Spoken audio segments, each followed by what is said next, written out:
Welcome everybody to another episode of Banter with the Brothers. Down a few brothers, but we still got two here. We holding strong. Jevy with me, Joe with me. Yes, I'm sir. Ray B. Of course, joined today by West Haven's own, the one, the only Brandon Patterson. B Pat, how you doing today, man? Wow, what an introduction. Wow. I'm doing well, man. I'm doing well, very well, man. Good spirits. Good spirits. What's up, man? Appreciate you joining the show. Definitely know that you're a busy man these days, playing in protests around the state, spreading the word. For those who are listening now who do not know you, give them a little bit of your background and a little bit of how you kind of got started into planning these Black Lives Matter protests. Word. Okay, so my name is Brandon Patterson. I am born and raised in West Haven, Connecticut. I went to school for political science. I went to Drew University. It's in Madison, New Jersey. It's a liberal arts school. I have since moved back to Connecticut right after school, and have been working with local nonprofits ever since. I worked with a nonprofit called Community House that's based in West Haven, and I moved to work with a nonprofit called LEAP. It's in New Haven, a community center director there. So since then, I've just gone into politics. Was first elected to our local Democratic Town Committee in January. So this is the first term of that, and got elected to leadership. Congratulations. Big Congrats. congratulations. First election win. Appreciate that. How did that feel on election night? Were you, Well, man, listen, it was actually, so we didn't even have to really, so I basically got my signatures, got all my people in order, brought everybody down, became candidate. From there, got nominated, and election was honestly pretty smooth. Wasn't really contested. So election to leadership was more important. So yeah. Flex on them. Election, yeah, go ahead. Yeah, bro. So leadership election was a little bit more because I'm new in the scene. Had to do a little convincing, but basically directed the communications for everybody on the committee. So that's where we're rocking right now. And how we moved into protests, man. Well, I'm Black in America, and I had just overcome with emotions, overcome with everything with what we've been going through in the past couple months, and honestly, there's nothing I can do. I was fixated on making my impact and doing whatever I can to inspire the youth to know that, especially in this area, that people care and that they're trying to make things better, and we're not going to stop until it is better. So that's basically why I'm focused on this. Definitely, that's dope. You and actually met through a protest you were planning. I came out there in West Haven. Honestly, I had just gotten back to the state of Connecticut when I had been back for like 2 days maybe. Yeah. And when I came out there, I didn't really know, I didn't know what to expect. And when I saw the numbers of people, the amount of non-Black people in the crowd, it was powerful, man. It was really powerful. And then you spoke at the protest as well. Everybody, you got a loud ass ovation. People really were moved by what you said. And at that point, that was when I was like, all right, we didn't get to originally do what we wanted to do that day, but I was like, we'll still get to link at some point, and glad we could finally get you on the podcast. Did that, bro. Yeah, no, definitely. I'm glad you came. I knew it was a quick win for you to come over. I knew you were coming from out of state, but I knew you should probably be there. And I'm glad you did come. And I was overwhelmed by the turnout and the reception. Mm-hmm. And proud of the city and how we reacted. It's a lot. And I don't know where the questions are going to go. There's a lot going into that behind the scenes that was happening. But everything really turned out better than I could expected. And we're trying to carry that momentum. That's actually exactly where we were probably going to carry it next. Jebby, were you about to say something? Yeah, I was gonna ask you.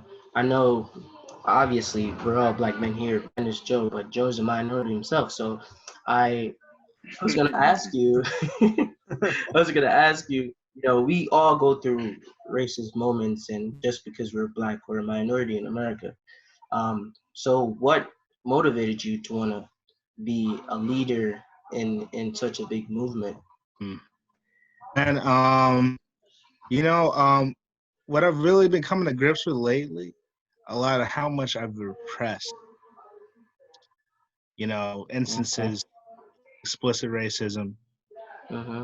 covert racism, just, you know how it is growing up, and especially in Connecticut. And I don't know if all you boys are from Connecticut growing up, but um, obviously there are pockets where, you know, you're, everybody's the same, everyone's treated well, but then there's pockets where, you got to make your own way. And kind of up through there, then to college. There's just been a lot of instances where I haven't really gone and processed myself. And everything seemed to came to a head when when I'm seeing when I first, I mean, honestly, Ahmaud Arbery really, that is what really got me like shell shocked, that we could just see a film lynching in daylight in an random American city. I mean, I've never seen anything like that in my life. Filmed somebody just chasing somebody, long guns, and just shoot them in the middle of the street. Um, and then we're moving into, George and Brianna. I mean, it is just it just provoked a lot of things, that chances that I almost could have been them. I've had, and I talked about this recently, for the first time, like, publicly. But I mean, I've had an instance where I've had guns pulled out on me by police, um, completely unwarranted. It was in college. My college town is like a predominantly all-white town, very wealthy town in Morris County, North New Jersey. And dude, I was just getting in the car, leaving a bar. My friend's girlfriend was picking us up. I was the last to get in. Cop comes out of nowhere, um, literally just screaming at the window, "Get the fuck away from them! Get the fuck away from them! Back the fuck away!" And I literally just turned around and explained and walked up, and that was like literally like, right after Trayvon, I think Mike Brown. And then like I like put my hands up intuitively. I came over and approached very nicely, and just tried to calmly explain what was going. This guy, I don't know what he thought threatened immediately. He took out his gun immediately, bro, and literally had me. I was shell shocked. I mean, I just saw my life flash before my eyes, and he made me. Basically, he walked out of the car slowly and made me get down to the sidewalk slowly and sit down. And then it was like so dehumanizing. He's like talking to my friends. He's like, "Do you know this guy?" And like, um, obviously, I was the only black guy in the crowd. I didn't explain that, but of course, they explained that. And the guy was like, he came to me after that shit, and he's like, um, he's like to me, "Don't you ever fucking approach an officer like that again in your life?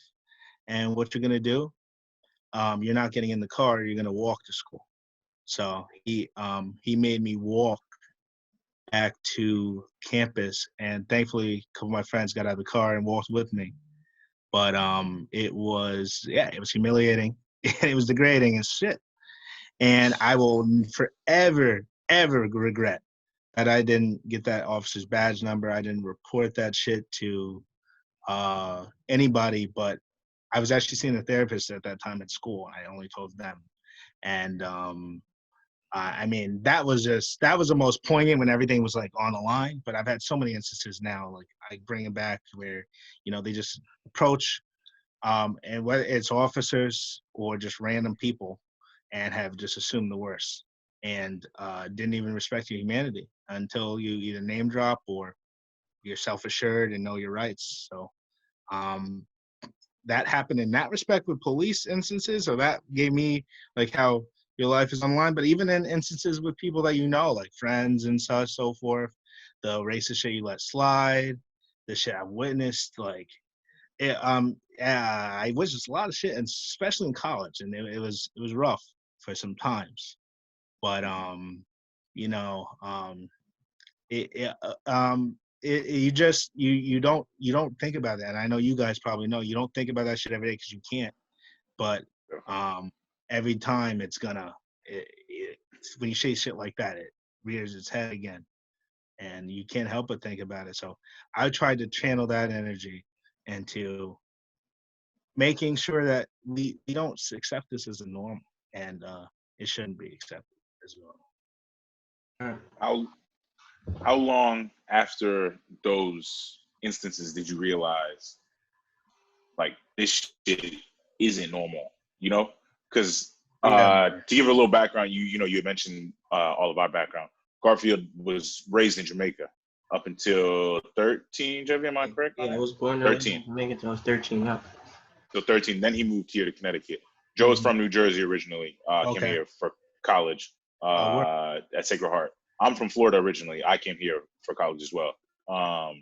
So my experiences with racism obviously are different than theirs. Growing up in Florida in cities, it's a city. Yeah, So you have people from everywhere. Yeah.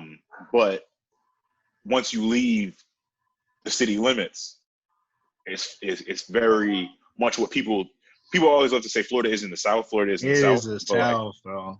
It is damn sure the South. I don't know if you were in the Panhandle, but no, I'm in Tampa, so that's I'm a little further south. But we used to, I played soccer growing up, so we would play tournaments up in the Panhandle, and matter of fact, in the Panhandle, yeah, might as well be they can have it. I'm cool with that. I don't care if anybody. Yeah. I mean, I got a couple friends from parts of the Panhandle. Y'all cool, y'all can stay, but the rest of that part, Alabama got y'all, man. But going up there and you hear real things. I remember going to a tournament once. My mom took me up there, and we were up there, and I forget where we were. We were at I want to say it was a diner type of burger place, one of them old school burger joints, kind of, which basically, I mean, we probably should have known better, but at the same time, it's the only one in town. Gotta eat. Exactly, you gotta eat, and then also my mom was born and raised in Jamaica. She doesn't know a lot of those things. She might not be out of town and be picking up all right, we're in the Panhandle, we're kind of on the edge of town. Right. This is a small restaurant. She obviously knows. She's not stupid. What I'm trying to say is and Garfield can attest to, racism in Jamaica is it's a whole different thing. Racism isn't an issue in Jamaica the way it is here. There's classism, elitism, colorism. You guys have the numbers. Exactly. But we get seated, and it's we watch for damn near, it felt like an hour and a half of people coming in after us before food is coming in or out. And it's just they didn't greet you guys, right? They didn't come. No, it's you don't get greeted, but stuff like that happens in Tampa. I've had instances in Tampa as well, but it's a real long-winded way of me getting to you mentioned covert racism as well. And it wasn't until I really moved to the Northeast where I started to learn more about what covert racism. In the South, if somebody is racist and they don't like you, they have no issue letting it be known, or you can very easily read their body language. In the Northeast, it seems I have had more instances where it's it's 1 + 1 is not 3. Something ain't adding up here. Absolutely. So if you want to, kind of give us some more instances you've had of potentially even different experiences that you've grown up with that may have been covert. Oh, absolutely, man. I mean, it was explicit for me, but it was a covert for, how it's presented. So, I mean, when you're growing up here and for instance, growing up, I was in a lot of honors classes, in middle school and such. And that's when it really became apparent. Obviously, and everyone in elementary school, it's, everybody doesn't really have taken and absorbed society fully. Middle school, that shit awakens. 7th grade,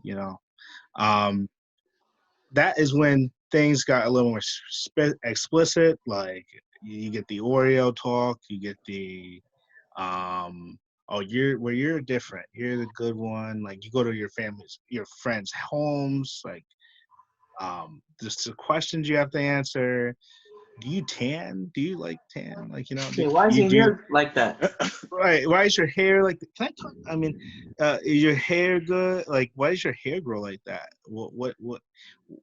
Your parents obviously didn't go to college. I mean, it runs a gamut. I mean, I've literally heard it all. You're the good one. I mean, I would never do that to you, but you know everybody else. And that shit was like really acceptable back then. I mean, mid 2000s, like that was like that's just bread and butter. Um, and I mean, it would be from everything. Well, you got to be the most athletic to, oh shit, oh you're the only one here. May you explain that for the class? Like it's just you're always on a spotlight, and it's whatever impression they want to put upon you. So whether that's going to a friend's home, whether that's just hanging out with kids, you know, and just they absorb anything that they got from parents and so forth. So um, those little microaggressions, those shits add up, and those are big, big, big in affecting like what you think you should be doing about yourself or how you should present yourself. And I've seen a lot of kids get eaten by that stuff, like taken down by that stuff. Like kids I knew that were like, you know, would try and they honestly beat that shit out of you, like from even trying in school and stuff. Like you don't want to deal with it anymore, like, and you don't feel comfortable with the people that you're interacting with in school, um, or like the place that you're at, and even teachers. Like teachers would have so much they would either want to like I got the experience that they're always going to be just treating me like extra expectation. I have to do this and above to be like, because you have to be that example. You need to be that super. It's just like to validate you, you have to be super at what you're doing, and that's how they treated you in class even too, and it would be just like you think you're pretty isolated in that situation, and especially in my city. Um, West Haven's pretty segregated, and then everybody merges in like high school essentially. And I grew up first on the more black side, and then we moved in like middle school. I mean, excuse me, late elementary school. I moved to uh, an area that's more white, and noticeable difference even when that happened. And even the treatment of neighbors, they were just shocked that we were like, you know, good people, you know, family of good people and everything. We take care of our lawn, we do shit, like, and that stuff, you know, you're just moving in that direction. But my parents always made sure that we were grounded, even though they knew like me and my sister, we had a lot of diverse group of friends and such, and even though they knew they made us aware at the time. They didn't let us go into these situations walking without knowledge. So I tried not to absorb it as much, but obviously you can't only do so much when you're that young. Right. Definitely. Yeah, situations are weird, you know. I remember, but you know, moving here, how that felt for me. It was a little different though, you know, because everyone would look at me because I sound so much different than everybody else. So it's like, yeah, who's this black guy? You know, you don't sound like regular black people, you know. But then I didn't like it because everybody's looking at me. So then I, you know, try to speak as American as I could. So I take the attention away from me, you know. But that covert stuff is weird to me because I'm not from the South, right? I'm just from a different country, but I prefer you tell me how it is. And that's a lot of stuff here I couldn't stand. Even the what up instead of the hello or how you doing, you know, like what's good. Hate that shit. You feel me? You don't know me. You don't know me. You greet everybody in the circle. And then Hello. all of a sudden you say, "What's good to me?" What up? What's good? Yeah, what's happening? First of It's all, even right, bro. if you want Oh to, my god, that just made this just a trigger for me. That just if you want me to feel some type, like to greet you properly, you can say "wagwan" to me. Yeah. That's different because you know I'm Jamaican, right? You feel me? But Right. stuff like that get on my nerves. But Nah, bro, the what up is hilarious because that's, you know, parents, you know, you see your friends' parents, yo, what up, bro? Like, I'm sorry, wait, everybody else is, you know, this, but then suddenly I gotta, they got to get their lingo, whatever they heard on the radio, correct, or Tell TV, you. and it's ready for a show. Like it's so funny, but it's so common, so common. It's funny because now we all know that experience, and like you know that awkward when it's like you going in for the handshake because they shook everybody's hand, and now you all doing some like weird type of hand dance. Like what are we doing? Yeah, it looks like I'm doing sign language and some exactly. Like, I can't, bro.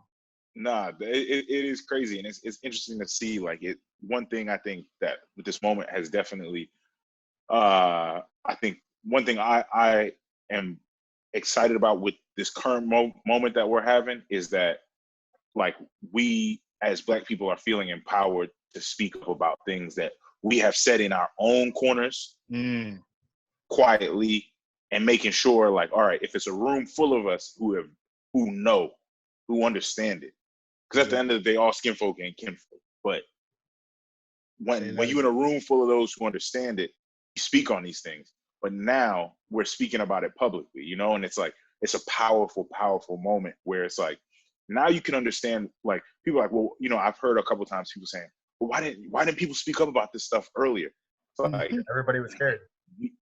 Exactly. There were people who were scared. There were people who've been saying it.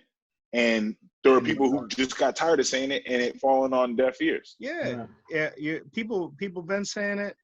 Everyone was scared of saying it because they saw how the people that were saying it were treated. You're completely dismissed.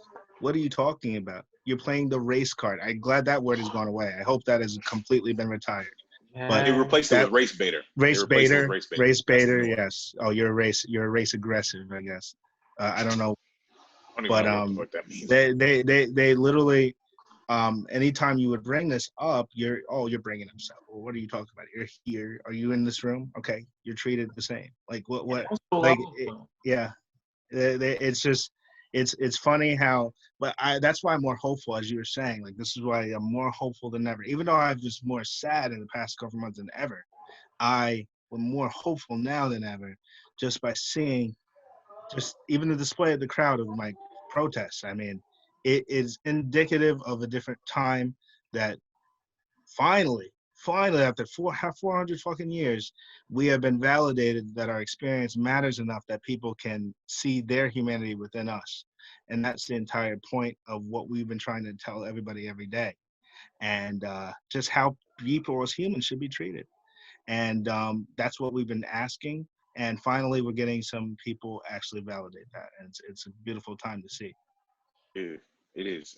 You mentioned the protest. I want to take it back and head in that direction. And you said earlier, you know, there's a lot that goes on behind the scenes of the protest. So for, you know, the overwhelming majority of our audience has not planned a protest before. Yeah. So could you give them a little, you know, peel back the curtains a little bit and give them a little insight as to what goes into planning a protest? Oh my God, man. Well, beyond and I think I had to add, and during this time we have an added thing with COVID and all the shit I got with dealing with that perspective. But in general, it's trying to achieve the permit. So that process has kind of basically been suspended with COVID, but you just have to make yourself aware with the police and your plan, and they will decide whether they're going to give you protection or not. And basically, it came with that process first, and then it's corralling the support and curating the speakers list. But beyond that, it's and getting the energy and making the community aware. So that's basic stuff, but it's dealing with the mediating of politics behind the scene, and that's what I dealt with the most. I mean, in our experience, we have not had a department that's receptive at all, to be honest, to what we are doing and the spotlight that we have been putting on. Like, I had good instances with a lot of officers, like even in planning this, but then the overall tone of the department is sideways. So basically, we're talking about mitigating the forums. It was a lot of hostility at the time when I was planning it. We had the forums, basically, why are they doing this? Why are we bringing this kind of shit to our city? As far as they were seeing Minneapolis on TV, we have people threatening protesters potentially with guns. We're trying to deal with, I'm trying to calm a lot of the young people involved down and seeing this. We're having KKK do rides in our city. We're having people on these forums threaten protesters explicitly. So I'm trying to calm those tensions down with the youth to try to say, we don't need to come strapped. We don't need to come in any way like that. We're going to be peaceful here. And on the other hand, I have a police that are escalating a situation in some respects as they're going day before my protests. Never seen this happen before. They put out calls. So I've heard about calls going out for events and stuff or special emergencies in our town, but they did that for every person in the city for our protests. And along the route, they went door to door, warning of the potential of tear gas and mace being sprayed in their neighborhood. So what do you think that does to people that are already triggered and have a bad impression of our movement, that we have not in any way indicated that we're going to be in that way? And that just created a lot more threats. We had people explicitly saying they're going to be on their lawns with guns. And I honestly I felt threatened myself. So I started calling everybody. I called our mayor. I called the officers I could, trying to say that, listen, I'm trying to work with the police here or coordinating this. I want them to participate in this protest. I want them to respond after they hear the protest. But I was met with like deaf ears. No one wanted to communicate with me directly. They were only saying everything indirectly. They were talking about all these potential threats from outsiders coming in out of state and coming in our protests.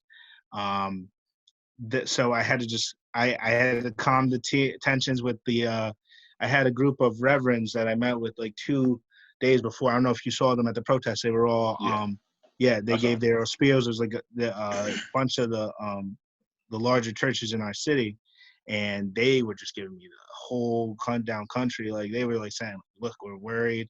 We have all these parishioners that are worried. We don't know if we want to be a part of this. And they were critical because they gave us funding. They gave us a lot of support with, we had setups with tables.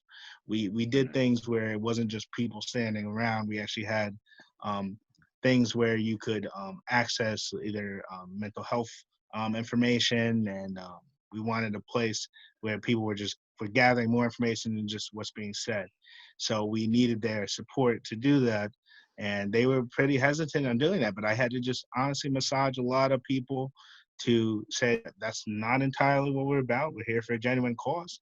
I know there's a lot of noise, and they're hearing a lot of police saying, "Don't be aware of this threats," but continue to support us anyways. And thankfully they did, and it was a great day. And I was so proud because it was literally the antithesis of anything that they were trying to demonize us as. The protest was extremely peaceful. When we were walking the lawns, I saw women crying, old women crying. Yeah. I saw it was people handing out flowers to people. I mean, it was a beautiful, beautiful thing to experience. And I was just so extra proud because I was worried about and we had some of those. We had people that were counter-protesting, but it wasn't really, they didn't take over, and we didn't let them trounce the message. And even when the kids went to the highway, we can talk about what I feel about that, but I have a mixed opinion. But that even went well too. I mean, they were in and out. It was like 20 minutes. People had their disturbed, which is what protest is about, and they went about their day. So I honestly, it was a lot. It was a lot to mitigate that, but that's all part of it. That's all that these protest organizers are dealing with. They're dealing with a lot of pressure from political actors and just random citizens that want to put their impression upon your message that has nothing to do with your message. Right, and that's totally wrong. It's just it's messed up in so many ways because so many ways, bro. They shut down the Stop and Shop. They try to do demonizers, bro. Like you saw what that Stop and Shop is. That's not on the protest route. They could have left that open. Yeah. The police explicitly went to every business and said, you probably should shut down. So they wanted us to disturb as much from the regular citizens' day so we would look like the bad guys. But we're still dealing with that. But we're overcoming it though. I remember on the route seeing a lot of people out, and I remember that was like huge to see a lot of people out, you know, supporting. There were a lot of people, families. Like I saw a lot of young families bringing out, you know, coming out on their The lawns. children, you know, bro, yeah, yeah. And I saw like a little white girl with a Black Lives Matter sign on her front step, and I don't know. It's just one of them things. Like it's an image you'll never forget. You know, it was just like, damn, like this is really happening in Connecticut. Like I've always thought Connecticut was a more progressive place than a lot of other places in the country. But did I expect to see little white children holding Black Lives Matter signs on a route of protesters? Never. Was coming. You know, and I could tell we were getting into the nice part of town on part of that route. Like I was like, if we I don't know West Haven like that. I mean, I go out there to visit my guy Paul. Shout out PG. But other than that, like I don't really go out there. You know, so it was just real interesting to see. I want to get your thoughts on the protesters on the highway because you briefly touched on that. But before I do, you mentioned the mental health stand that you had at the protest, and I definitely want to talk about that because one, I hadn't, you know, I wasn't expecting to see that out there when I got out there, and secondly, what was the thought behind it, and you know, what is the importance that you feel of like having something like that out there? Great question, bro. And I honestly, I'm coming from that from a first person like experience in that, and I just know how taxing it is for me and as far as this environment is for my mental health, as far as the environment's been for the past couple months in this country. And I know how much you can internalize and how much that's provoked within me. So I think it's most important that we're looking out for each other in ways that we might not in regular times do, because of just whatever impression it is to take care of that as a society. Is a lot of stigma. But I just feel like if we're talking about Black lives and the trauma we go through, we need to acknowledge that trauma has consequence. So we need to give people spaces to actually deal with that and you know, and come to grips with that and get support for that. And it's desperately needed. A lot of the stuff has so many ramifications, and you just need people to be receptive to that kind of thought process, that going and asking for help and not having the answer is okay. And I just wanted to do that to provoke people's minds and say that yes, you can find a place, and it's not okay to have it all together, and keep this face on, keep that hardened shell that we have to do as Black people most times. You need a space to really come to grips with who you are and how things have affected you. And I wanted to give people that place. I know what has affected me. I've had my own problems with that. I've had a hell of anxiety. A lot of the stuff I knew didn't really come to grips with it being provoked by like racial trauma, but it is. And depression. So people need to come to that space to acknowledge that and then, you know, move forward. And I want to give people that space to say that that's part of the conversation too. Definitely. Can y'all hear me? Yeah. Okay. All right, cool. I was getting a phone call, so I wasn't sure if I dropped out for a second. But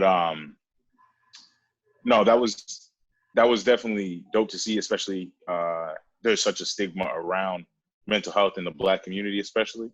Sure. You know, you often hear from, you know, say, for example, your elders, like, oh, that boy ain't crazy. Like, he just going through some things. Like, it's like, nah, let's not just brush it off as going through some things. Like, he might have some real shit going on that we just kind of dismissing. So I thought that was definitely dope to see. You know, I salute that for sure.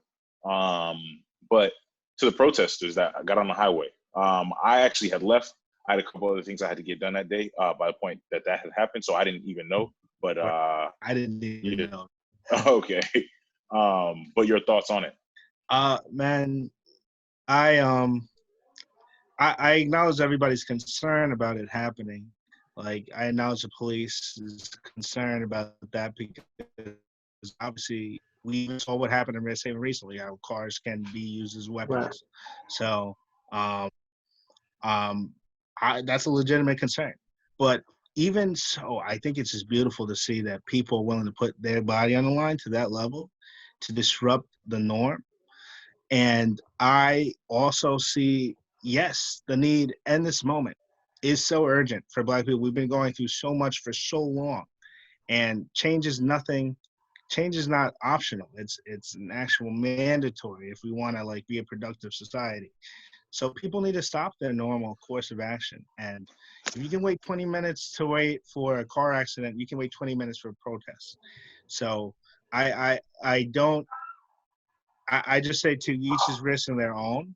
I'm not going to openly promote going to the highways, but I do see the need, and I do see a need to disrupt, to make people pay attention. I think serves a purpose that the impression that people get from the picture matters, and from you being there. So I don't condemn those people, man. I do.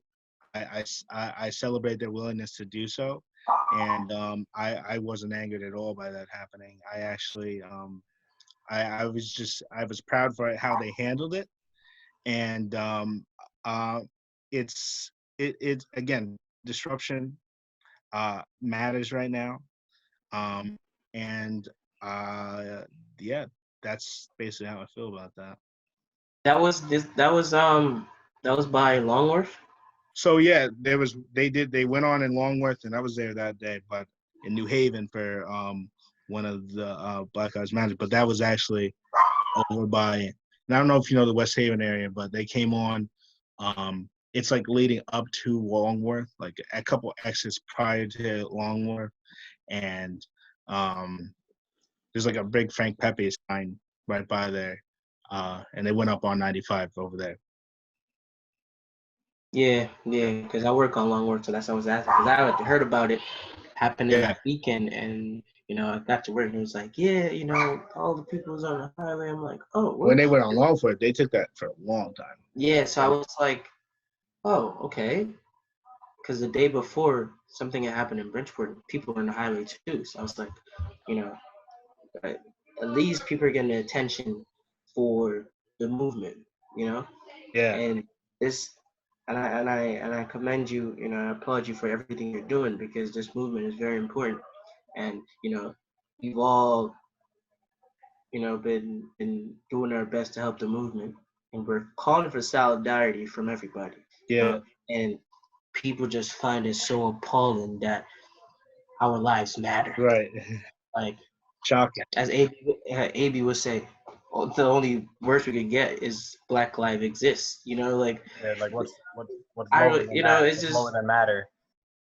Right, exactly. So it's refreshing to see some people that you might not ever expect. Exactly, bro. And that's being on your side. Yeah, man. And and it's so funny, right? This happened to me 2 days ago. Now I work in a gas station, right? And there are people that frequent the gas station. You get rapport with people. You don't know them, just work. Just one guy comes in.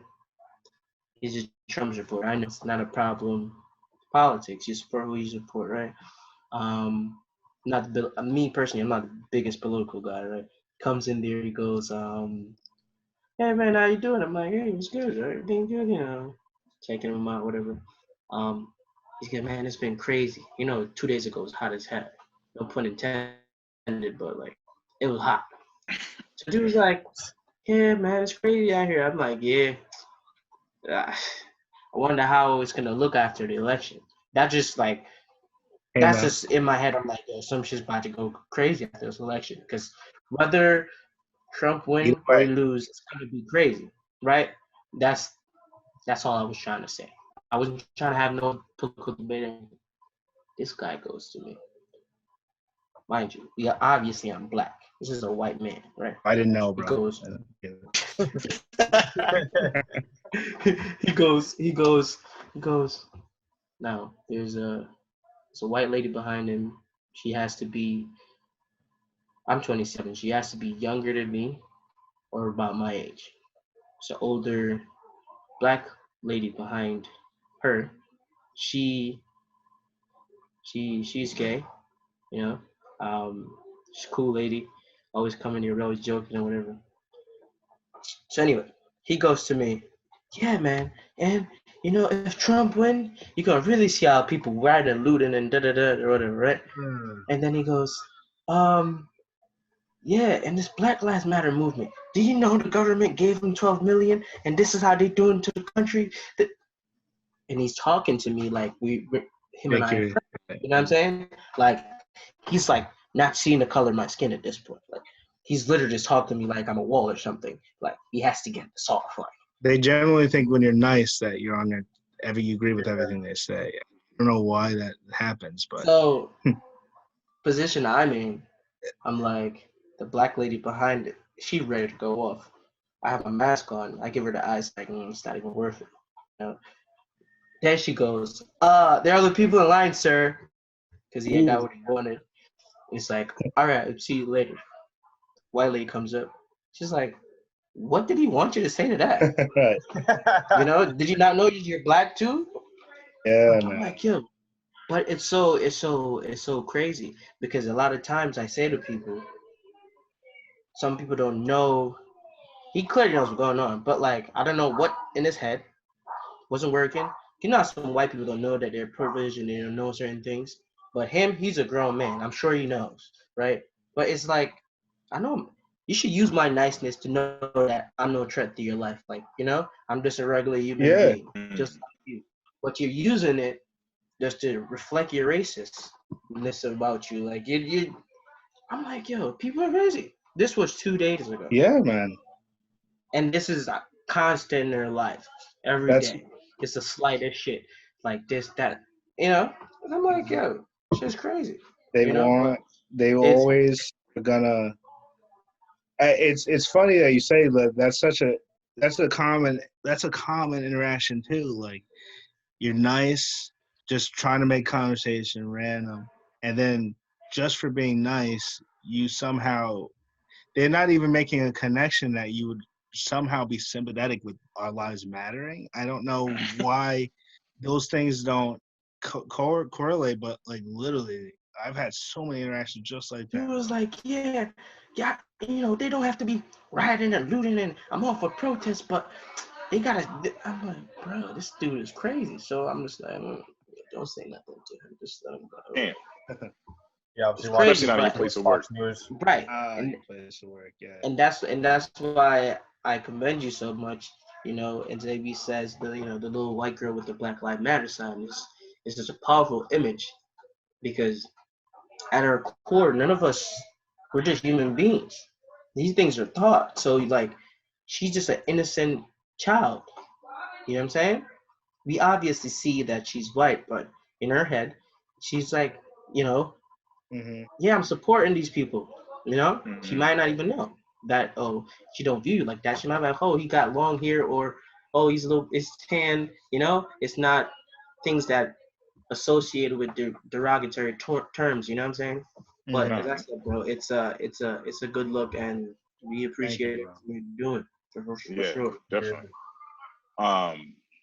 What do you have planned? I know your protest coming up. However, by the time this one comes out, it will have happened. But it will have happened if they don't shut it down. They're trying to shut it down right now, but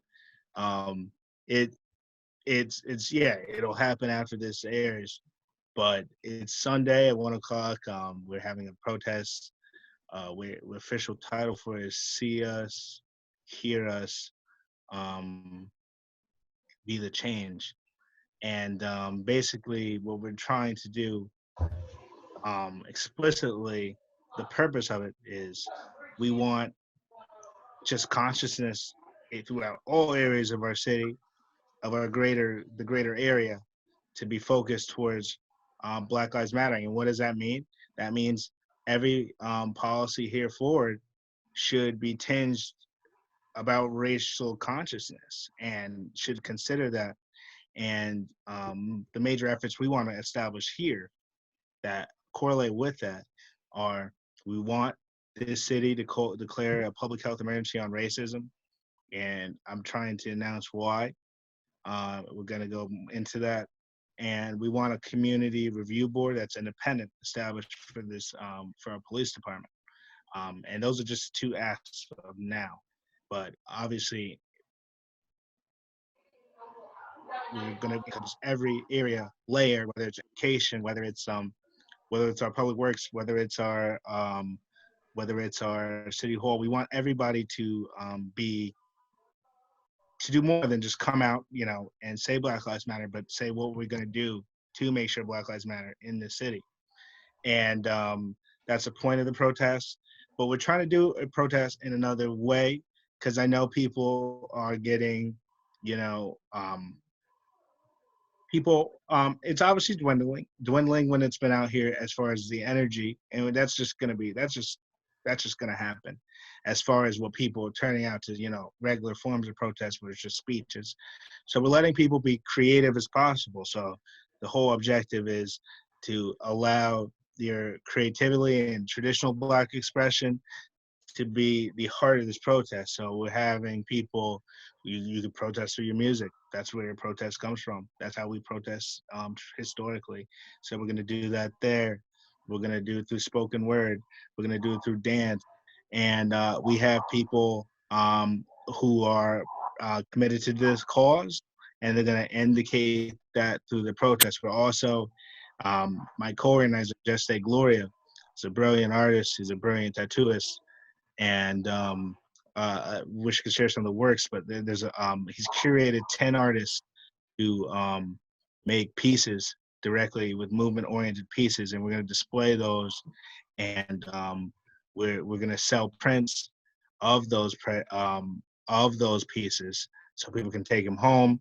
But also we're going to give those donated back to some local organizations that are doing some good work, the ACLU, the Connect CT Organized Now, and this Hartford Health Equity Solutions, which is supporting us in making a public health emergency on racism in this city. So we're going to have that kind of style protest.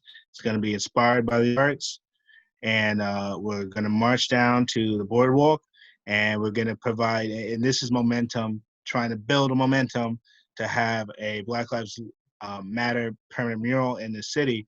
And we're going to do that by having our citizens, do their own messages. You express yourselves with chalk on our boardwalk. And yeah, it looks like, honestly, it's shaping up to be a beautiful day if they don't try to shut us down. I've run into some interference today, but as far as our planning, it looks good. But we'll see. Definitely, that's dope. That's dope. It's definitely something to look out for. For those who might not be able to make it out there this weekend, do you have anything that they could maybe make in August? Oh yeah, we're trying to build momentum, and we're pushing it for the next city council agenda to have the permanent Black Lives Matter mural established. So we're going to give everybody an opportunity to participate in the creation of that mural, guided by the artists that we local artists in the city. And we're obviously we're gonna turn that into not just painting the mural. We're gonna have people speaking as to why this is so important to happen in West Haven and what we want this to inspire to. So I'm gonna try to make that an event as well, and that's still in August. That's dope. That's dope. Be on the lookout for that when y'all hear this episode. Definitely go give some support. Be out there in these streets. But it wouldn't be an episode of Banter with the Brothers without having you on. We always have our guests on. We interview them as well, but we also talk to them about, just different things going on in the world. Fun part. Just give the fun part. You get to talk about different things going on in the world. So, Jevy, I know there was a topic that you particularly wanted to get into this week. So I'm gonna let you go ahead and cue that up. Oh yeah.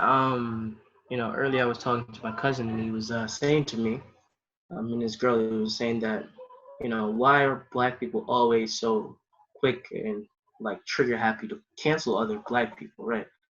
Or this cancel culture thing, right? So my question, I guess, is, do we believe in cancel culture?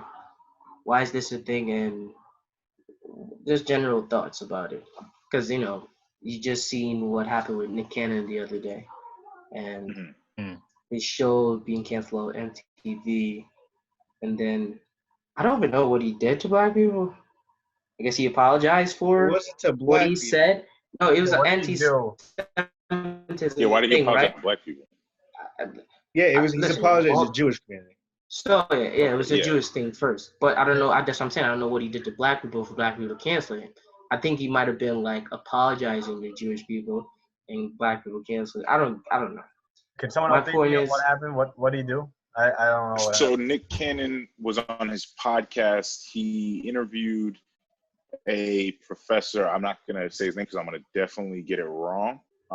But he was basically interviewing a professor, and they were talking just different things, different conspiracy theories, and there were some of them that were anti-Semitic.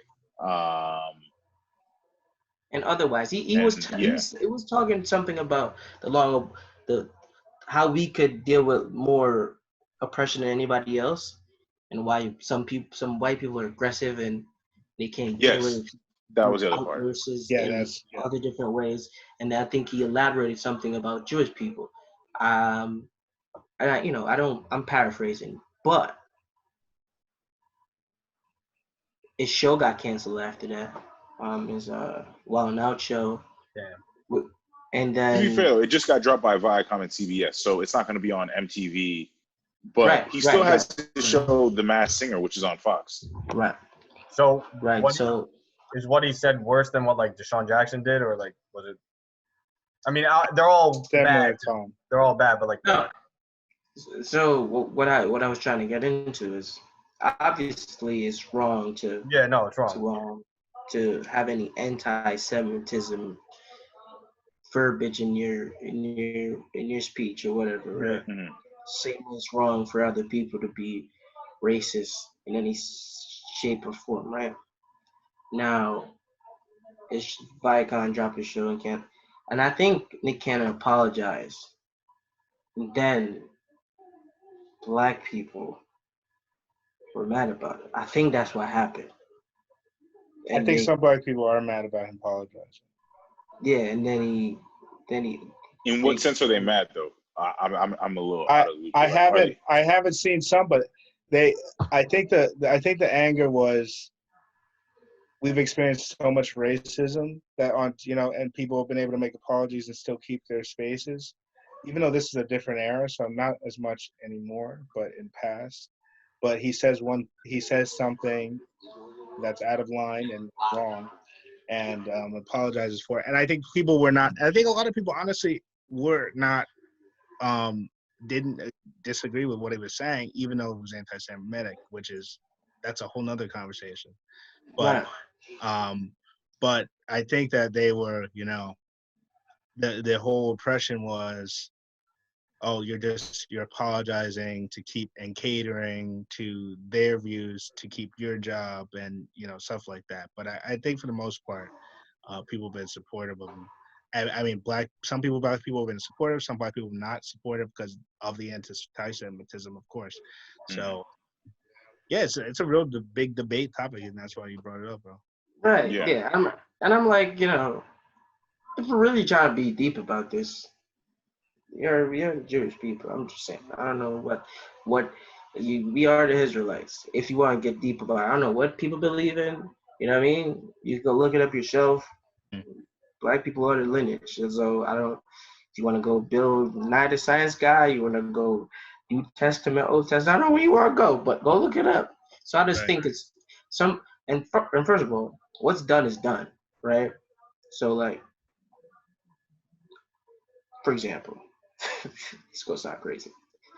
R. Kelly is a pedophile or whatever, right? Where you going, bro? Where you going? No. He is. Yes. That's what it's going. That's a fact. We're worried about that part. We're worried about what comes next. Relax. That doesn't mean he's not a good singer, right? Okay. Are you still trying to listen to R. Kelly music? No, I don't. Well, no, that's what I'm saying. I don't. It went lighter like Chris Brown or something. Nah, bro. It does it doesn't matter where it was, right? Like he's done that. Your point. He's done that already. That's my point. Is like, you can't cancel what has been done. You could not listen to it no more. You can't take his That's Grammy. what they're trying to say though. Like obviously you're not gonna cancel. They're him. trying to say you don't want to pad his pockets anymore. You know, you don't want to pad. But if you don't support him no more, that's fine. You know what I mean? And what you will find out, Brandon, is that they called me the defense attorney for one said Kanye West, and I'm sure this will get brought up in a second. So God! Just chill. You haven't slept. You haven't slept though in the last 2 days. Then you know. Nah, I've been sleeping well. Because some good music checks been cashing. That's why I always tell him. Yeah. The good music checks always cash. Let's go, Brandon. Before we get on to the Kanye thing, in terms of cancel culture, do I think Nick Cannon should have been canceled? I have to educate myself more on it. Like I obviously heard what was going on and stuff like that, and I saw a lot of people saying like, well, what he said wasn't anti-Semitic. A lot of those people weren't Jewish. And to that, I want to say that you don't have the right to tell Jewish people what's anti-Semitic the same way that other races don't have the right to tell us what isn't racist. So that's all from what I have been educated on and can speak in an educated fashion on so far of what's going on. I need to go back and re-educate myself and catch up on it. A lot has happened in these past few weeks. So I've been falling behind on some stories. I mean, I get the general gist of what was going on, but to speak at length of it. But do I think cancel culture is needed? At times, yes, because people do need to be held accountable for the things that they say, especially when you have large platforms. However, I think that it can get brought too far a lot of the times. Because if someone makes a mistake, at the same time, you need to be able to teach that person so they can learn from their mistakes. You can't just eventually push everybody off to the side who has made a mistake and put them in some, undesirable category, because that doesn't change anything. If anything, it's just going to make them, they're all going to get there, and it's going to be one big echo chamber of like, you got canceled? All right, well, fuck all of them. Like, that's my personal thought. Do I have the answers? Absolutely not. That I'm just one man speculating on what may happen at the end of the day. Yeah. But what's it called? Go ahead, Joe. Yeah, no. So Brandon, I was just staying on topic of, you guys can hear me, right? Yeah, we can hear you. All right. My internet's a little bad, so you guys are freezing here and there. But so on topic of cancel culture, right? In terms and obviously like we've talked about like the Black Lives Matter movement and stuff. My big thing is it's kind of the age that we're living in. Like the media is kind of like advertising us canceling people, especially like because like again, as you can see, I'm not black, but I do, and obviously I do know people that aren't black and stuff. I do have a lot of friends that are black and stuff, and there's people that have certain views on the protests and people that have certain views on like certain protests that turn into riots, or certain protests that in my eyes don't really relay the message as well as those that are peaceful, which are 98% of the protests, and the 2% coming from a family that has a dad as a cop and knows other cops. Like, they talk about how the protests that are turning into like riots and violent are coming from people that are taking advantage of those that are trying to send a peaceful message. But like for people that are posting on social media talking about like being very pro cop, but like to the point of like not understanding Black Lives Matter as a movement and like other stuff like that. And I've seen people screenshot arguments about them being canceled and stuff like that. So do you have an opinion on like, for me, it's like, I don't really cancel anybody. And again, I'm not that educated on a lot of things, but like maybe give them a second or like time to get themselves educated, or have, instead of canceling them and start arguing with them, try to make them understand why certain things are happening nowadays. And like, obviously, if they still don't understand it after that, fully cancel them. Like, it's fine. Like, they're not understanding the message. Just that's something that's their own problem. Like, what do you think on that? Do you think that you give someone like 3 strikes, like stuff like, you don't understand what I'm saying? I understand exactly what you're saying, and it's a complex question. And because in one respect, so one thing, I made a status one time, and I was like, because there was this like thing going around, it was like this algorithm or something, and once you posted the status, it showed all your followers that liked the Donald Trump page. And I was just trying to make a point, and I was saying, well, because people were posting it, everyone was like saying we're deleting, and they were like saying, who's next, and like we're deleting everybody. And my thing is, I'm more of a person that says, no, we're not. I'm not going to delete you. I'm not going to cancel you because you're not going away. Your sentiment's not going away. How you're speaking is not going away. You're still going to interact with people. Yes, you're going to be called out. You're going to be shamed. I'm going to shame the hell out of you. I'm going to try to make you look stupid sometimes. I'm going to try to speak with you if you're coming with a good tone. But I think pointing them out and pointing out why what you're saying is so ignorant and so removed from other people's experience or not connecting with other people's humanity, I think that does more service to you in your argument than just saying, oh, we're going to say that person goes away. But it is different when you're famous and you've had a history of doing something that has a negative impression only, and you've been told, and you've been through this, and getting your chances. Now, if I'm getting my money and my views, and we're company co-signing that now, I don't always agree with that. But on personal people, personal relationships, I think that's different. I think also, as was saying, I don't think other people should determine what is not anti-Semitic to a community that's experienced prejudice as well. I think that's a critical point. And but a general cancel culture, I do believe that companies should be making steps towards, embracing certain messages. But I also think that it's all incumbent on all of us to do the work of, shaming those people, because they're not going to go away. They're still going to have their networks. It's a free country. You can still speak whatever you want. They still have that platform. But yeah, you're still going to have your platforms, and you're going to find another one if you cancel another one. So, I mean, it's where we put our energy and where we direct it and what we're indicating we want to support and making these companies realize it. And that's through the dollar, and that's through the views. And so it's a complex thing, because I think when we say everybody has to be canceled after one thing, it loses its power for what we're doing.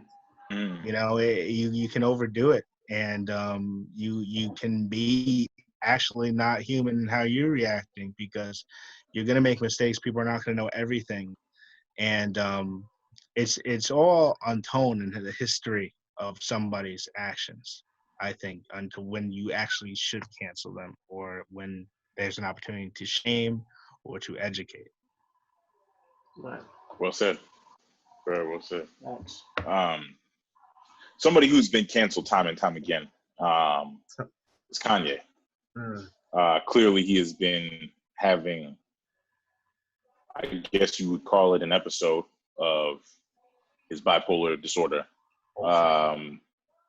To give you some background onto this podcast, I have been probably one of Kanye's loudest critics. Oh, wow. I think that's fair to say. Jevy, Joe, I don't know if y'all. Facts. That's a fact. You don't worship at the altar of Jesus? What? Not at all. Not taking communion over there? That's funny. But after his recent outbreak, I was sitting yesterday and I was really thinking about Kanye, and I was just like, at one point in time, I looked up to this dude. Then it went to me kind of hating this dude because a lot of the shit he said. And now I'm reaching a point where I honestly feel bad for him, because I personally feel like he's a shell of the man he once was. And not because of his values being expunged, but I felt like in the early years, obviously Kanye was crazy. Like, and I shouldn't say crazy, because I don't know what that man goes through. And I saw a clip of Dave Chappelle that re-aired on Twitter, and it was an old Dave Chappelle interview. It must be at least 10 plus years old, where he was like Before he went to Africa, before he went to Africa, and he was talking about what's going on in Hollywood and what can make somebody, was it Eddie Murphy maybe? I don't know. I don't want to, it was a Martin Lawrence, yes. Where he was talking about how, he had an episode where everyone's like, what's going on with him? Is he crazy? He was like, you don't know what goes on in people's situations, and you don't know what's going on in Hollywood to make these people who are very strong people, because to get to where they are, you have to be a strong person to make them do these wild and out there things. And I was really thinking about that in the context of Kanye, and I was like, you know what? There definitely is a lot that he has done and a lot he has gone through that I don't understand and I may never understand. But I felt like and this is as a pure outsider, clearly who made good music, but the self-assuredness was what I respected. And now I just see a man who doesn't look sure of anything he does. So that's why I feel like I feel bad for him now. So for everyone who has listened to podcast after podcast of me trashing Kanye, I'm officially hanging him up. I'm not gonna be out here trashing him no more. I honestly just feel sorry for the brother, to be honest with you. That's just where I'm at right now.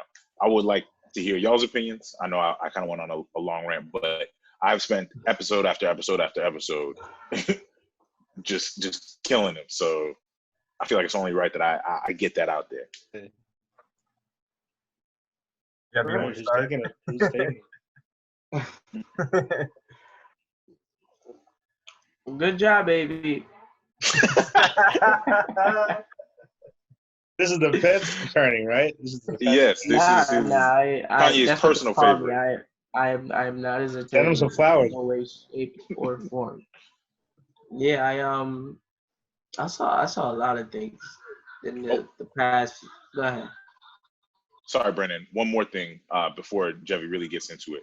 I don't know if you saw the video of Dave Chappelle when he hopped on the plane to get out to Wyoming. What y'all didn't see was Jevy holding the camera, filming it all. Jevy was right there. So yeah, I'm currently out here, nothing but land. My land. We got the 40 acres and a mule out here, bro. Stop playing. I heard that's part of Kanye's campaign, man. Right. It's clear you're going through some shit, right? Now, Kanye lost his mother when he was grown, right? I lost my mother when I was a little boy, about 10 years old, not 11 yet. I recently lost my oldest sister. Felt like I lost my mother because of how my emotions are different. You're a little kid, you're just running around and So when you're grown, you feel that shit. You've been grown for a long time now. His mom passed away 2008, 9, around here somewhere. Whenever 808 and Heartbreak came out, it's around there. That was there. like 2010-ish. 2010 is like Watch the Throne. Nah, 2010 is 808s and Heartbreaks. Because I remember listening to that. I'm about to date myself. I remember listening to that my freshman year. Wait. Because me and my two roommates at the time had all gotten broken up, where we was listening to 808s and Heartbreaks, having ourselves a little in our feelings. Yeah, Watch the Throne's like 11. Watch the Throne's like 2011, 2012. It's like literally freshman year of college for me. I'm 27. I'm dating myself. Right? I'm 28. So, trust me. Yeah, I'm telling you, because I was a freshman in college. I know for a fact we were all like having ourselves. We called it we were having a little Drake moment. We were in our light skin feelings. Like, so 808s came out right before. 808 came out in 2008. Oh, did it? Yeah, I had to because I know I'm the attorney, so I had to double check because I know for a fact. I know for a fact. Watch Your Throne and My Beautiful Dark Twisted Fantasy came out like a year apart or like 6 months, and that was 2010. But anyway, besides the point. My point I was trying to make is I seen people go crazy for losing their mothers, like literally lost their minds. So I know he's going through some shit, like, because this is something I constantly feel, you know what I mean? but I didn't have to deal with the emotions right at the time because I was a young kid. I'm a little boy. I'm just, you know what I mean? With 17 years on, lost my sister, and now I feel that emotion, like, oh shit, like, you know, that was the closest thing I had to my mother, literally, like, you know. So I feel those emotions. It's clear that something's going on. As to some of the things he said, hey, listen, you should not discredit Harriet Tubman for anything she's done, regardless of how you want to view the situation. Okay, yes, she Underground Railroad freed a lot of slaves. Kanye, forget it. Black people won't fully free. You know what I mean? But you don't discredit her for anything she's done. It's just wrong. Yeah. You feel what I'm saying? I'm not saying that because you're completely wrong. No, but nobody want to hear that shit. Yeah, no one wants to hear it. Bro. Like, regardless of, you know what I mean? Like, no one's going to hear that shit. No, this thing said about his daughter, that ain't no surprise. That was wild. It's not a surprise to me because I listen to his music. You feel me? Mm-hmm. Yeah. I thought about killing you. He breaks down each He line. talks about it, bro. He literally spoke about it. First of all, and some of y'all chicks, y'all be killing babies all the time. That's a wild take. Oh, that's wait. That went whoa. No, listen to what I'm saying. Listen to what I'm saying. Wild take. It's facts though. Y'all be having abortions all the time. Like, why you know what I mean? That's what I mean. That's what I mean when I say y'all be killing babies. Not like you stabbed. All right. First of all, I gotta stop you. Don't say for some of these women. Say some of these men and women. Okay, you gotta put the guy. Fact. Who, For some of you, that's a fact. Thank you, Brandon. See, I got y'all people, you know, correctness. Listen, for some of you supposed to be parents, you've killed stuff before. You know what I mean? Speak your truth for what it is. You know what I mean? That I can't relate to, but I'm just like, yo, that's wild to say. Because your daughter will eventually see that. But who am I? I'm not your parent. You know what I mean? Like, I'm not that person. It's just a court of public opinion thing. That is wild. Crazy. You feel me? At the end of the day, am I going to listen to Kanye West music you're going to drop on Friday? Yes. Kanye make yeah, why not? Like, you feel me? It's gonna be trash. That's why. First of all, stop that. Kanye West don't make trash music, bro. He does a lot of trash. Another wild take. Kanye West does a lot of trash things. God is King was a good album to you? You said what? God is King was a good album? Ask people that listen to gospel what they think. I'm asking you, man. I'm not. Well, I listen to gospel, and I think he just put his name on a lot of because he got gospel so much artists. Other people like in there doing shit, right? Yeah, but well, he just took a lot of songs of established gospel songs that we been singing and just stuck his name on it. So I mean, if you're gonna call that something. Okay, so you told me to ask somebody. It's not trash. You told me to ask somebody who listens to gospel. Brandon, you listen to gospel. But look, what was the album? Listen, the album was trash. I had to listen. Every episode about music, this happens. We have a gospel singer in Park Bench with the Brothas, and he said he loved it. So he's also collecting the checks. You say what? He collects some of them good music checks too. No, I don't think so. Those residuals. Yeah. He getting some sort of little royalties. Listen, I think some of the songs sounded good. Will I give him credit for the album? I'm not, and I don't give him credit for. I understand that too. Yeah, I'm not gonna give him credit for the album. And the energy that he was doing, like, I don't know, what did you call those concert things that he was doing, like those Sunday service? Yeah, all the Sunday services. How'd you feel? People forgot about that real quick. They did real quick. Yeah, those are wild. I would have went if I got a free ticket. I ain't paying to go though. I would have went too. Yeah. Yeah. That was powerful, bro. Yo, that was powerful, man. And that was powerful. What you just said, by the way, which you mitigated with a lot of stuff. But and obviously, I lost for words, but you're inspirational, kind of, man, already. But yeah, as far as Kanye, man, I literally feel like exactly what Aaron was saying. I feel like I went through the evolution with him as well. Strong. Yo, my mother introduced me to Kanye. Like, she bought me my first Kanye album which was it was not graduation. That's so late. It was late registration. Okay. And and I was like all in. Like he was my hero. He was my top musician. Period. If anyone asked, it would always be Kanye. And then Donda died. Everything went left. The music didn't go left at first. Music did not go left, and some of the greatest hits were made after that. But I never am in his shoes, so I would always excuse anything that happened at first. But then it got to levels that it was like, I can't be complicit with that, especially when this man is saying he's totally saying that all the stuff he's saying he believes truly.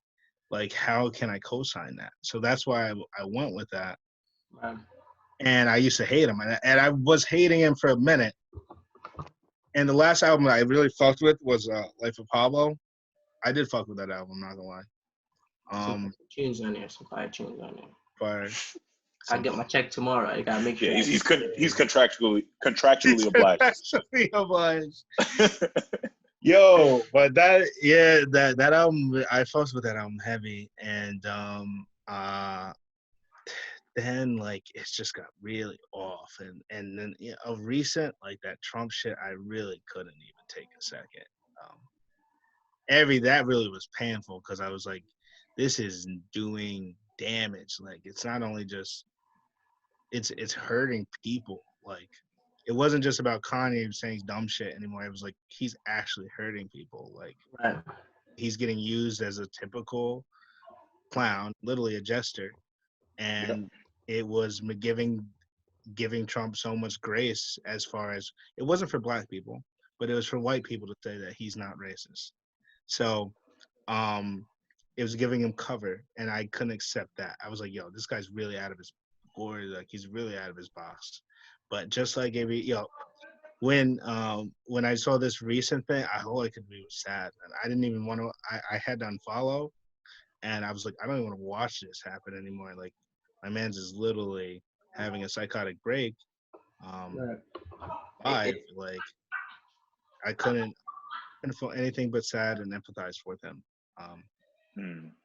And I know how that is because like dealing with issues I have had to deal with it. You don't sometimes you don't feel control in that situation. I definitely see what that is, and like he has no control over himself right now, and that's why Dave went back out there because Dave knows like he has no control right now, but he's still his friend because he knows where this comes from. So when you're dealing with that, and that's everyone shaming Kim and all that, it's not Kim. Nobody can do anything about it. Like if you're living with someone with bipolar, you cannot control their behavior. You can do things to condition it. You can do things to try to mitigate these things where there's a place where they can go, where they won't.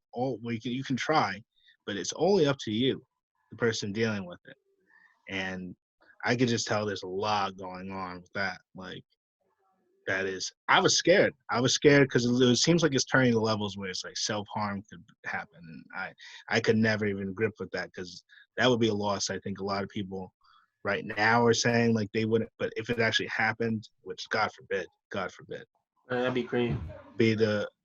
I don't even know, but we can't, but that's why I was upset with everybody's reactions at first because it was like, yo, this is a real human being. Like we gotta chill.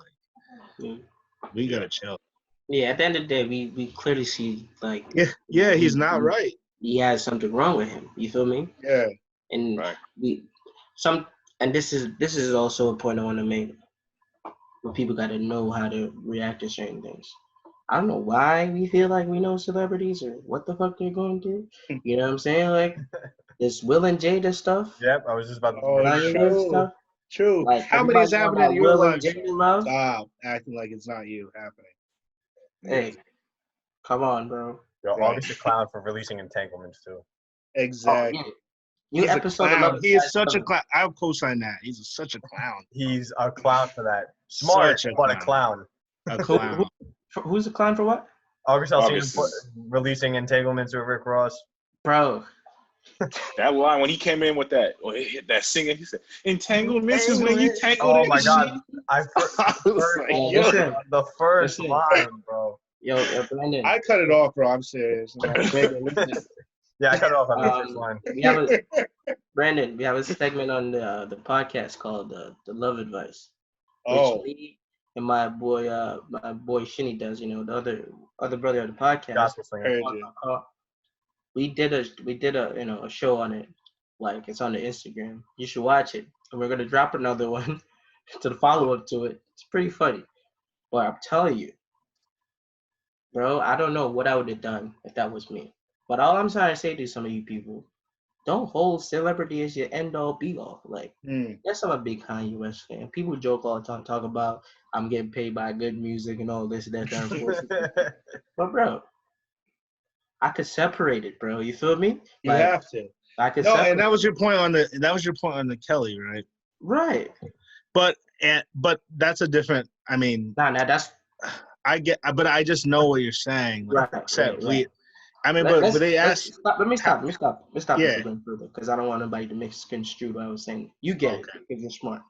I do not condone pedophilia. Okay. Cool. Right. May you continue, sir. Bro. I wanted to hear what Joe had to say, but all I was gonna say is,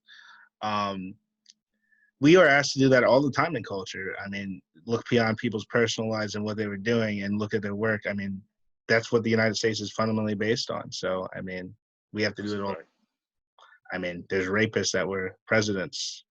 There's a rapist who is currently president. There's a rapist that's currently president. But I mean, we have our culture demands that we have to separate the person. I mean, you have to separate the personal a lot of time. I mean, you could talk about Michael Jackson. You don't want to talk about that. I mean, there's a lot. Get me started. No, I don't. So, like, it's just, I mean, these things get really wild when you really think about it, and like, you don't know what people are really doing. Honestly, we don't know any of these celebrities. We don't know them. So we only know what TMZ reports and what exactly what pictures are taken and shit. Like, we have no what idea. They want us to know. Yeah. Right. All we can do is see what's put out. And I know I used to connect with that shit. That a lot of that shit helped me through school, like Kanye. Like back when. He was speaking to us.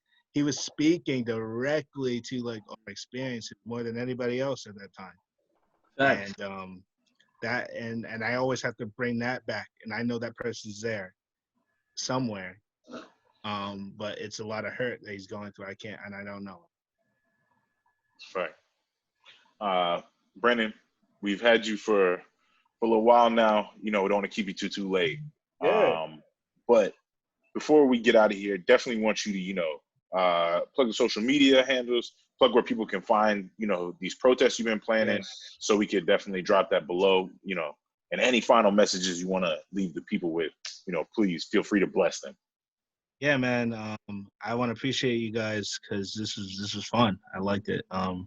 And thank you for giving me the platform, and thank you for coming in to the protest that I did have. No doubt. But obviously, if you guys want to stay updated with what's happening in West Haven mostly, or in our Connecticut state as a whole, I'm not exclusive, or the nation, I'm not exclusive. But you go follow me at an Instagram _BPAT_BPAT.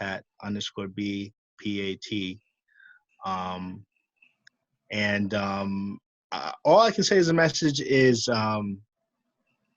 I know we're a couple months removed from George's lynching, and it is basically important for all of us to just keep the energy as far as this not being a moment but a movement. We have to understand that the only way we're going to proceed as a society as a whole, not just Black people, but a society as a whole, is if we continue to hear people's stories and not cancel it out immediately. You have to hear people out, and you have to just level with that and let that fuel you forward, and don't let temperamental things like acts that might you think are contrary to the message happen. Like if a riot happens, something happens, murder happens, a policeman, don't let that contain the progress that's been made, and let that influence you to say that there isn't work to be done or I can't be associated with this anymore. We have to continue to validate each other's experiences. That's the only way we're going to move forward. And yeah, let's just keep this going. As far as the energy we've been feeling this summer, it's important. It's important to the future of this nation, honestly.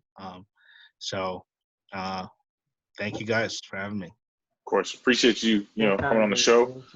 Feel free to, pull up another time, even if there's not, a protest or anything that you're planning on. If you want to, hop on an episode with this, definitely got to. And, if you got, more things planned and you want to promote it, this is always a place where you can, feel comfortable promoting anything you got going on in the community. We definitely appreciate it.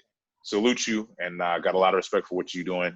Keep fighting, keep doing the groundwork. It's what you're doing now won't be fully felt for for years maybe, but when it does get felt, I promise they'll remember all the work. Sure. So yeah, we have don't to recognize it, but we don't fully recognize it because we're in the middle of it. So it's revolutionary what's happening right now. So just keep pushing and keep going, and yeah, we fully appreciate everything you're doing. Thank you guys. That means a lot. No doubt. Appreciate you. Well, this has been Banter with the Brothers. If you've made it this far, as always, we appreciate you. See y'all next time.